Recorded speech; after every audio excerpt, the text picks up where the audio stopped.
जी नमस्कार, मेरा नाम सरोज कुमार और मैं श्री राम पीपीडी का संस्थापक हूं। मेरा स्लोगन है स्वस्थ मानव स्वस्थ विचार मिलकर बनाएं स्वस्थ संसार। तो हमको बहुत आशा है कि आप लोग बहुत अच्छे से होंगे, स्वस्थ होंगे, जहां भी होंगे आप अपने काम को मन लगा करके और उसको अच्छा से करते होंगे और आपका परफॉर्मेंस भी अच्छा होगा।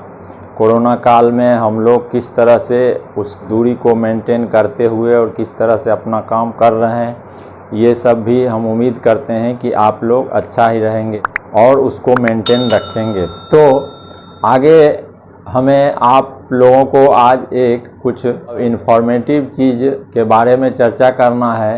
वो है कि एक आदमी बहुत बड़े कंपनी के मालिक थे और उसने अपने सीए को बहुत ही प्यारा मानते थे और सीए भी बेचारा जो था वो अपना भर उनके आदेश को अच्छा से पूरा करता था। लेकिन मालिक वो हमेशा एक जगह रहते नहीं थे, उनका और सारा काम था और सारे लोगों को देखने के लिए जाते थे। तो एक दिन ऐसी हुई कि मालिक के मन में हुआ कि मेरा सीए बहुत अच्छा से काम कर रहा है, तो क्यों नहीं मैं एक 4 व्हीलर उसको गिफ्ट करूं।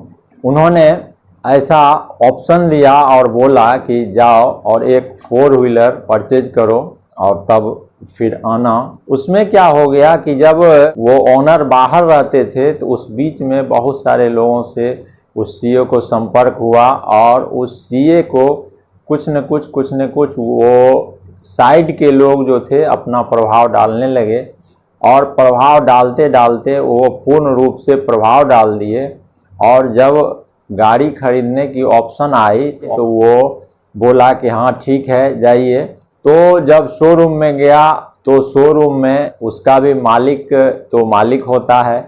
बहुत सारे जो वर्कर थे काम कर रहे थे, उसमें से जो कुछ ऐसा वर्कर था जो कि कुछ लालची टाइप का था, वो उससे बात किए कि गाड़ी का अगर हम ओरिजिनल टाइल रहने देंगे तो क्या होगा, या डुप्लीकेट लगा देंगे और ओरिजिनल को आपके हाथ दे देंगे तो हमको क्या होगा। मतलब उस गाड़ी को खरीदने में कितना बचत कर सके, चूँकि गाड़ी तो ऑर्डर किए थे ओनर, तो गाड़ी तो ओनर के पास जाना था। तो उस सीए को जितना बचत करना हुआ, जहाँ जहाँ से भी बचत करना हुआ वो बचत करके और वो गाड़ी को ले करके और ओनर के पास पहुँचे और ओनर को चाबी दिए। हाँ गाड़ी, हाँ देख लिया, सब चीज़ ठीक है, सब चीज़ अच्छा है, हाँ अच्छा है। तो ऐसा उन्होंने बोला।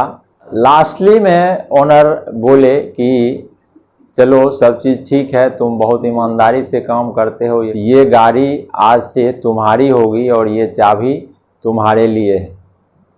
अब तो उसका चेहरा का रंगत बदल गया। एक्चुअल में वो गाड़ी ओनर उसी को देना चाहते थे, जैसा आप सब भी जानते थे, लेकिन वो किसी गलत आदमी के संपर्क में पड़ करके गलत कन्विंस सुन करके और वो अपना डिसीजन बदला और ओनर के साथ वो अपने नियत को खराब कर लिया।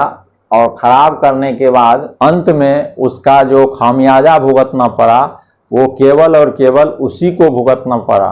तो दोस्तों, इस कहानी का राज क्या है, इस कहानी को मुझे कहने का राज क्या है, तो उसमें एक ही राज है कि हम लोग जहाँ कहीं भी हैं, चाहे वो हम ओनर के पद पे हों, चाहे वो हम कोई स्टाफ के पद पर हों या झाड़ू लगाने वाले ही हों, लेकिन उसका एक अपना मर्यादा होता है, अपना एक प्रतिष्ठा होता है। लेकिन हम लोग लालच में पड़ करके अपने आप को बहुत बड़ा नुकसान कर देते हैं। 2000, 4000, 200, 400 बचाने के चक्कर में हम अपना जो कैरियर है उस कैरियर को बर्बाद कर लेते हैं और हमें निगेटिव का नशा चढ़ जाता है, जो निगेटिव हम लोगों को बर्बाद कर देता है।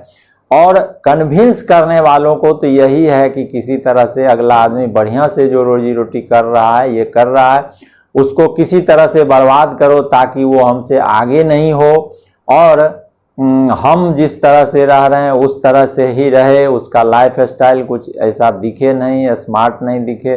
तो वो लोग अपने प्रयास में रहते हैं और वो लोग अपना काम चांदी कर लेते हैं और अपने मन मुताबिक आपको ढाल देते हैं।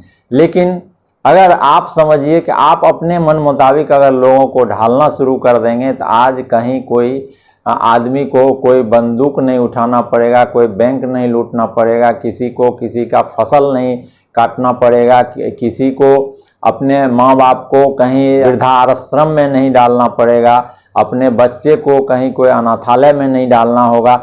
इस टाइप से क्या होगा कि सारा चीज़ एक बदल जाएगा, एक पॉजिटिव माहौल क्रिएट होगी, और जो पॉजिटिव माहौल क्रिएट होगी तो उसमें जो कार्य करने की क्षमता होगा, हम लोगों का जो परफॉर्मेंस होगा, इनकम का जो हम लोगों का ग्राफ होगा वो बहुत ही बेहतर होगा। तो इसीलिए आप सब लोगों से प्रार्थना है कि जहां भी है, जिस संस्था में है, आप अपने आप से बेईमानी को निकाल लीजिए। मन में थोड़ा सा पैसा बचा के उसमें से चुरा के रख लेने की जो टेंडेंसी है, इसको बदल डालिए, ताकि आप भी किसी संस्था के ओनर हो सकते हैं।